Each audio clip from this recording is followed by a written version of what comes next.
Come on in, you guys. It's day number 30 of my 365-day Jimmy Ice Bath Challenge. As you know, or maybe you don't know, I get into a tub of ice every single day. And today, you guys, I was checking it earlier. Let's see what it is now. Today, I have 31.9 degrees Fahrenheit. So technically, it is below freezing in the ice bath here today. And I'll tell you, it was 21 degrees here this morning. So it got really icy. And so I was checking before I got out here and got on camera with you guys. I was rubbing my hand along the bottom, as I always do, to check for ice. And there is a huge sheet of ice, but it is hard stuck to the bottom of this tub. So when I get in, Jimmy gonna go slow to make sure he don't bust his butt and bust his head open. So just so you know, heads up, that's what I'll be doing. So I will literally be sitting on a sheet of ice with all this ice on top of me at the same time. So this is going to be interesting here today. I had it do this one other time when the tub was 31.9 degrees Fahrenheit, just like it is here today. And Meat Police wants to know if there's benefits. Hang tight. I will let you know. Obviously, if you watch my videos every day, you will hear about the benefits. And today, guys, I am starting something brand new to add to the ice bath, which you're going to find out here today, what I'm doing, and I'm going to make predictions about what I think will happen with this thing that I'm doing. Okay, let's set you down, tilt you down. And again, I'm going to take my time getting in because it's very slippery at the bottom. There's a humongous sheet of ice at the bottom that has not released. 5 minutes on the clock as always. 31.9 degrees Fahrenheit water today, you guys. Thankfully, it's about 50 degrees outside, so it's not as cold. It's not windy. So we'll see what happens. But I'm going to be very careful getting in. Please, I hope I don't slip and fall. And here we go. Please don't slip. Please don't slip. I don't want to bust my ass on camera. All right. Yes, I'm right on top of that sheet of ice, you guys. Oh.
Okay, you guys, so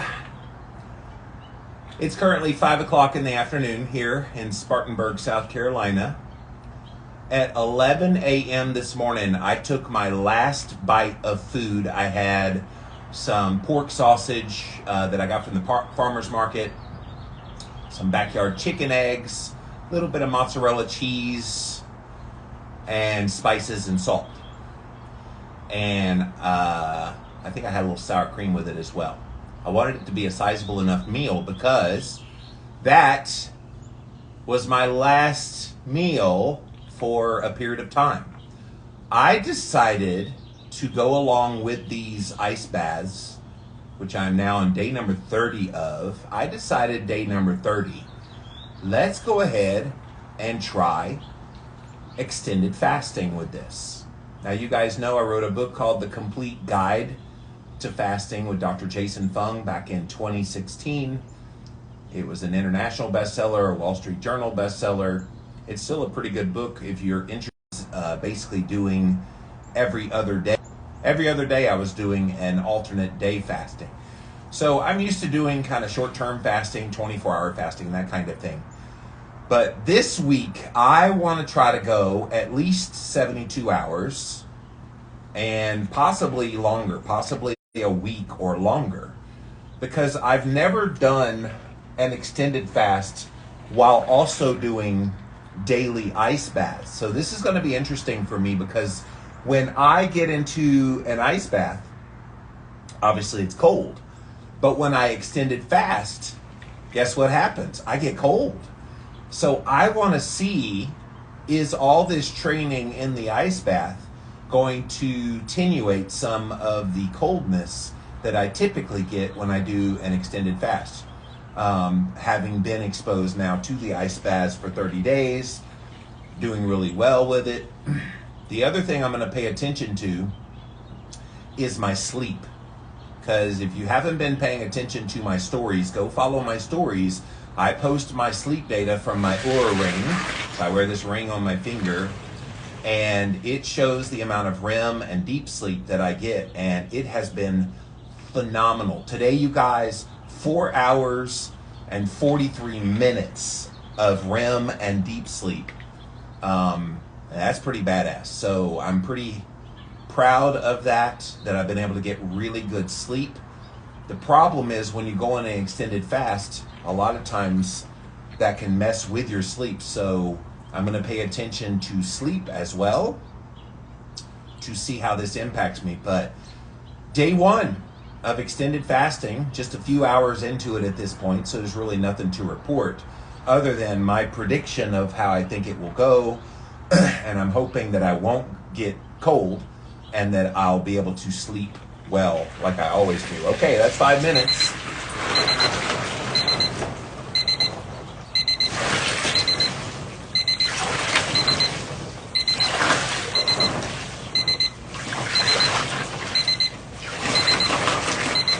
You know what's coming. Woo! All right, I'm going to be very slow getting up because there is a sheet of ice right here. God, please don't fall, Jimmy. All right, I think I'm going to get out. All right, safely getting out. Whew. Yeah, the slipperiness of the bottom of that is really bad when it goes below 32 degrees. So it's 31.9 degrees. And the last time it was 31.9 degrees Fahrenheit, I had a huge sheet of ice that was stuck to the bottom. So it is what it is, but I'm careful. Number one, I don't want to look like a klutz on camera. But number two, I do not want to get injured. So I already injured my toes on day 6, which, by the way, they're doing better. Not all the way healed yet, but close. Hoping that those get better. But yeah, extended fasting. I thought, you know what? Ice baths, not nearly hard enough. Let's add in a new element. And as you know, I'm doing this all year, so I've got plenty of time to do all kinds of experiments, all kinds of N=1s, N=1s, whatever, N1s, trying different things. Yesterday I got into a sauna beforehand and then went into the ice bath. That was interesting. But I'm really interested in seeing how this extended fasting goes. And look, I've done long fasts, so the fasting is not going to be a hard part for me. But I have just had to grit through a lot of the cold extremities when I'm fasting and grit through some of the disruptions in my sleep. Now, I already have kind of a weird sleep schedule where I go to bed around 7:30, 8 o'clock, but then I'm up around midnight to 1, stay up for a few hours, and then go back to bed for a few hours. So it's already kind of a weird split segmented sleep as it is. So it's going to be interesting what adding in fasting is going to do. Now, tonight, I don't think I'm going to see any difference because I ate at 11 o'clock. It'll seem like it's another day. What's going to be interesting is tomorrow night and then the night after that to see what impact that's going to have on my sleep. All right, let me scroll back to the top, see who all's here. Thank you for being here, you guys. Meat Police says, woohoo, thank you. Bulletproof Coconut, go Jimmy. All right, so Meat Police, you asked about the benefits that I've noticed. So I've been at this 30 days. People have been asking about the benefits. I've kind of subjectively told you some of them, but the best things that I've seen, as I was just noting, is my sleep has just improved massively. Like, I already was doing certain things, and let me do them now because I'm going to be going to sleep in a couple hours. One thing I do is CBD oil. So I will have a little bit of that in my mouth. The other thing that I do is some magnesium. And I do this right around the ice bath time. So I get full absorption of the magnesium while the body temp is starting to go down. The CBD oil complements the inflammation lowering that's happening from the ice bath. So we'll get these in my mouth.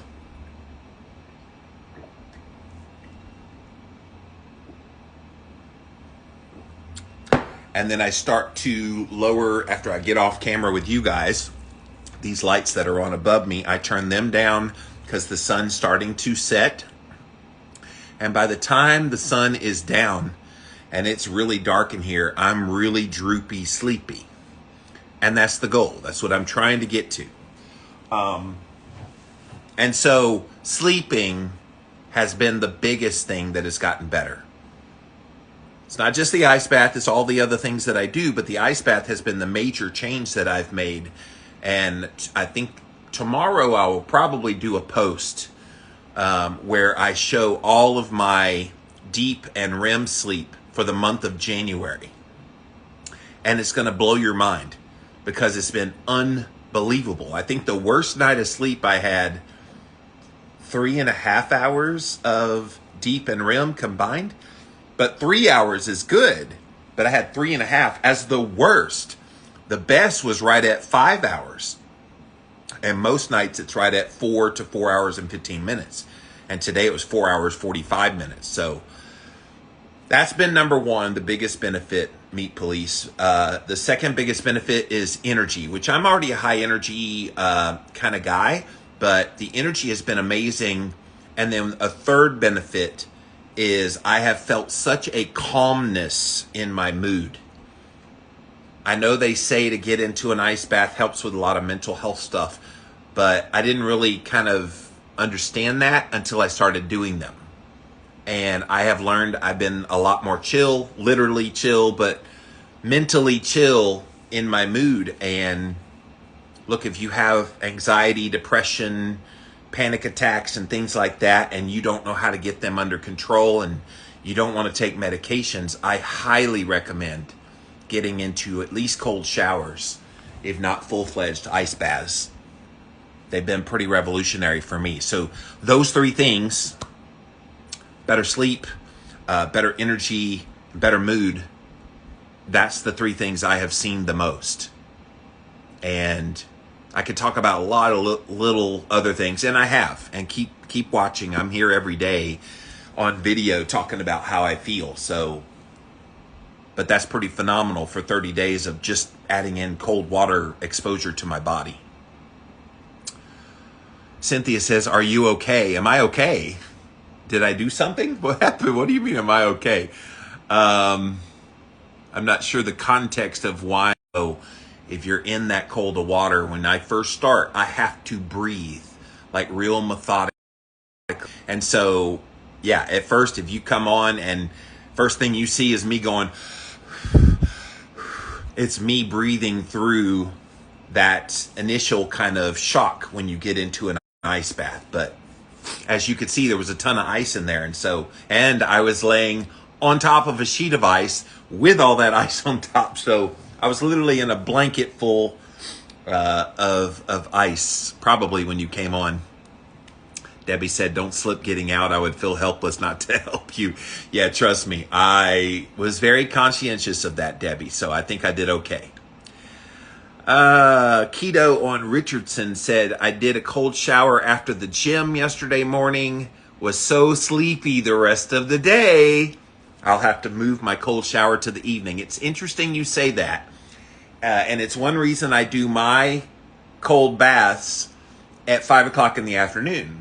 because it's right at 2 to 3 hours before I go to sleep. And so lowering that core body temperature is one of the elements of getting into a really good deep sleep cycle. And my deep sleep actually kicks in really fast when I go to sleep. And so that's interesting that you saw the same thing with the cold shower after that and that you got sleepy. I don't think it's universal for everyone, Keto on Richardson, but people like you and me, definitely something gets turned on hormonally, melatonin production, something happens. I definitely want to dig deeper into learning about why that happens, what that is, but it's one reason I do these late in the day. One of these weeks of the 365 days I'm doing this, I will be doing them in the morning. I'll flip the script. Instead of 5 o'clock in the afternoon, maybe I'll go into the tub at, say, 8 a.m. in the morning. Now, I'd like to wait till it's a little warmer outside before I do that experiment. It's too cold. This morning, it was 21 degrees outside. I don't think I'm going to be out there when it's 21. And so I will do that experiment at some point. But that is interesting. You, too, got sleepy, just like I do when you do them earlier in the day. Courtney says, what's your take on the protein-sparing modified fast? I'm enjoying adding it. Hey, if it works for you, go for it. I know my friend Maria Emmerich swears by it.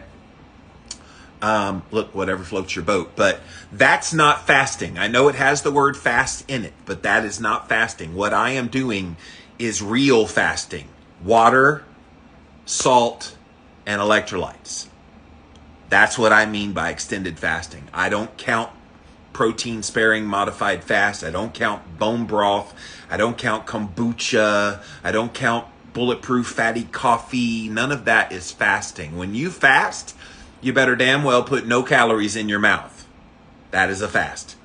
I know there's different schools of thought. Well, you're not going to impact your blood sugar and your insulin if you get fatty coffee. Okay. But just take it from my experience. When you fast, you need to eat nothing. You need to have water, and you need to have salt and electrolytes. That's it. That's it. And so that's what I'll be doing for the next few days at least, hopefully for the whole week, maybe longer. Look, if I feel really good after 7 days of doing this, why would I stop? And most of the time when I don't have stress in my life, which right now I have been pretty relaxed in the stress in my life, the normal stress day to day, but I can handle that, but no external stress. When I've done that, I've been able to go much longer than 7 days. And one of the reasons I'm doing this is because the ice baths help to mobilize brown fat. I want to see if that brown fat that I have developed from doing these ice baths helps with the coldness that you get on a longer fast. That's one. Number two, fasting over an extended period of time generally is the best thing that I've seen that helps to lower body fat on me. So I want to physically see the changes in the body fat that happen from this. So that'll be interesting as well. And then, like I said earlier, observe what happens to my sleep. If it doesn't mess with my sleep and I'm not cold like I usually am, and I'm seeing significant fat loss, then I may do this the whole month of February. But let's hold that thought. Let's get to 3 days and then we'll keep talking about what's next. Bulletproof says, I've always wanted to do longer fast. I'm thinking of trying to use the hard ketones as a dinner meal to help me get through several days worth of fasts. I know exogenous ketones are best, but it's definitely tough. Look, I mean, you can use those things. I don't think, Bulletproof, that you need any of that beyond the second day. Maybe the first day you can do your strategy. Definitely the second day is the hardest day when you're doing a fasting experiment, when you're doing longer fasts. And if you want to use those things because what happens is when you stop eating, your blood sugar still remains a little elevated. Your ketones still stay at whatever level they typically are until about day 3, you start to see them jump like ketones jump a little, blood sugar go down a little. Then by day 4, you see a humongous jump in your blood ketones and a significant drop, not negatively so, but just enough to see, whoa, blood sugar went down, blood ketones went up. And that's when you start feeling really good. And so if you do your strategy, only do it the first day or 2. The first day should not be hard. If you're already keto, you're already used to not eating for periods of time with intermittent fasting.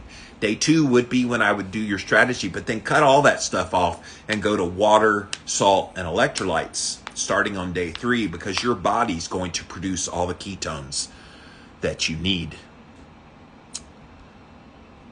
Nan2 West says, can you take vitamins and still consider yourself fasting? I do not take my vitamins when I'm fasting. The only things that I take, like I said, is water, salt, and electrolytes. And so I will probably still take, because it is part of the electrolytes, I will probably still take my magnesium while I am fasting. And let me tell you, you got to look at fasting as if you are in the hospital with a broken leg, okay? So you have a broken metabolism or whatever reason why you're fasting. And you got to look at it. If you were in the hospital with a broken leg, would you go to the gym and work out your legs? No, you wouldn't, not unless you're a sadist, an idiot. So look at your vitamins in the same way. Your vitamins is basically going to the gym. Well, you're in the hospital, you're therapizing yourself with the fast. So while you're doing therapy on your body, lay off of the vitamins. Just like when you're in the hospital for therapy for a broken leg, lay off the gym. Same reason. You don't need it. It's just a temporary period of time anyway. Everybody obsesses, oh, I want to still take my vitamins. No, you don't. You don't have to take your vitamins. And so I don't. Every time I go on the extended fast, I basically leave my vitamins alone, except for the electrolytes. So there you go. But to answer your question, yeah, you're still fasting, but here's one other thing to consider. When I have taken vitamins in the midst of an extended fast, you're actually fooling your body into thinking you're getting nutrition. No, it's not caloric, but you're getting nutrients, and the body's like, whoa, we're getting nutrients, guys, there's food. But I don't see the food. And so it will start stoking cravings and hunger. So don't do that to yourself. Lay off of all the supplements, except for the electrolytes, like we talked about, while you're fasting. And then when you're done fasting, when you break the fast, you have all the vitamins you want to have at that point. Most people aren't fasting for more than 72 hours anyway. You can make 72 hours without supplements. And even if I go 7 days, 10 days, whatever, however long I end up going, I'll be okay. It's still a very short period of time in the grand scheme of things. Linda says, keeps cutting out every few seconds. I'll watch on replay. Sorry about that. When I'm on my Wi-Fi, which I try to take it off the Wi-Fi, it sometimes does the hiccups, but hopefully it's good enough. You already look smaller. Thank you, Carnivore Private Eye. It's one of those subjective things, I think. I see the belly, and so it's there. It doesn't hide. It's one reason I wanted to start this extended fast, to see if, along with the ice baths, we could see mobilization of some white fat. And look, maybe the fasting will kickstart some of that burning of the stored body fat, so that when I get into the ice baths and start eating again, maybe it will remember some of that. So this is one reason I want to try to push it at least the 72 hours. I want to get the autophagy benefits of the 72 hours, but even beyond that, just to see how I do and how I feel, and if I see any significant loss in the belly fat during this. But thank you. KC, it's me, says, I fasted when I had the Black Plague. I think it helped me have less symptoms as a diabetic. Yeah, I mean, it definitely can lower, and it will lower blood sugar, lowers inflammation levels, mobilizes body fat. which can hold on to toxins. There's a lot of good things to happen when you do that. But guys, day number 30, and I have started an extended fast, 11 a.m. on Sunday. I started fasting. We're going to try to go to at least, like I said, 72 hours. So what would that be? Monday, Tuesday, Wednesday morning at 11 a.m. will be 72 hours. I don't think that's going to be a problem. And if I make it 72 hours, this is my problem with extended fasting. If I make it 72 hours, that's usually the very moment where you start feeling good. Why would you stop at that point? So I'm thinking of at least a week, which would be next Sunday at 11 a.m. But even then, if I still feel good, I might still go. But this will be interesting because I've never done it with consistent ice baths along with the fasting. This could be very, very interesting. So stay tuned this week, you guys. I will give you updates on how it's going. Whoop, whoop. Day 30 says Carnivore Private Eye. Yes, I am excited. Tomorrow will be 1 month down and only 11 more months to go. So thank you guys for joining me in this journey. I'll be back again real soon with another video. So until next time, we'll see you then.